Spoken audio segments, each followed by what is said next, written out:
Ranthambore national park में पिछले 2 सालों में कई बाघ लापता हो चुके हैं। अंदेशा इस बात का है कि या तो ये बाघ पार्क छोड़कर जा चुके हैं या फिर तस्करों ने इन्हें अपना शिकार बना लिया है। ऐसी ही कुछ दास्ता है मछली की। जी हां, यही नाम है उस टाइग्रिस का जिसे वन विभाग T16 के नाम से पहचानता है। मछली कोई आम बाघिन नहीं, वन विभाग के साथ साथ पूरा रणथंभौर मछली पर फख्र करता है। देखिए खास रिपोर्ट। पहाड़ियों, वाटर बॉडीज और हरियाली के बीच बसे रणथंभौर नेशनल पार्क की आबो हवा को बाघों के लिए बेहतरीन माना जाता है। यहाँ वो सब कुछ है जो बाघों की परवरिश के लिए जरूरी होता है। पिछले कुछ सालों में रणथंभौर में बाघों की तादाद में इजाफा भी हुआ, मगर साथ ही रणथंभौर तस्करों की नजर से नहीं बच सका और समय समय पर बाघों के शिकार की भी खबरें आती रही। इसी सब के बीच मछली ने लगातार बाघों के कुनबे में इजाफा किया। जी हां, यही नाम है उस बाघिन का जिस पर कई फिल्में भी बनाई गई।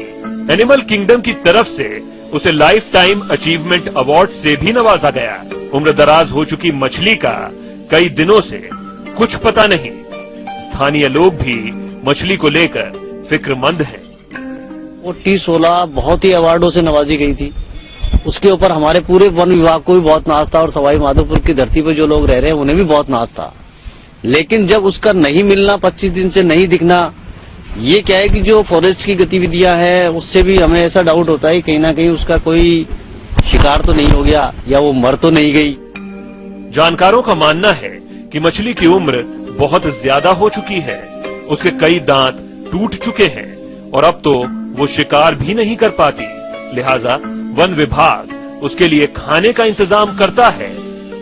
मछली का ये अंतिम दौर है। लगभग 13.5 साल की मछली हो चुकी है और उसके 3 कैनाइन टूट चुके हैं। काफी सारे उसके शेष दांत भी टूट चुके हैं। इस वजह से वन विभाग उसके लिए एक पाड़ा बांधता है। उस पाड़े को खा करके ये जिंदा रहती है, क्योंकि कई बार उम्र दराज होने की वजह से, शिकार करने में असमर्थ होने की वजह से वो भूखी रह जाती है। कहीं ऐसा तो नहीं कि मछली कुदरत की अदालत में जिंदगी का मुकदमा हार गई। खुलकर कोई ये बात नहीं कह रहा, लेकिन इसका डर सभी को है। हालांकि वन विभाग का कहना है कि सिर्फ 3 दिन पहले तक मछली के कदमों के निशान मिले थे। स्टाफ जो है ट्रैकिंग पे लगा हुआ है और कैमरे भी लगाए हुए हैं। आज की पोजीशन जो है अब दोपहर तक पता लग पाएगा कि भाई आज की ट्रैकिंग का क्या रहा। बाकी परसों उसके पगमार्क मिले थे। अगर मछली इस दुनिया में नहीं है तो भी उसकी खोज की जानी चाहिए, क्योंकि उम्र दराज होने की वजह से तस्करों के लिए उसका शिकार करना ज्यादा मुश्किल नहीं। साथ ही वन विभाग ने बाघों की लोकेशन ट्रैक करने के लिए रेडियो ट्रैकर्स लगाए थे। जंगल के पूरे इलाके में जगह जगह CCTV कैमरे भी लगाए गए थे। इतना सब होने के बाद भी मछली का कुछ पता नहीं।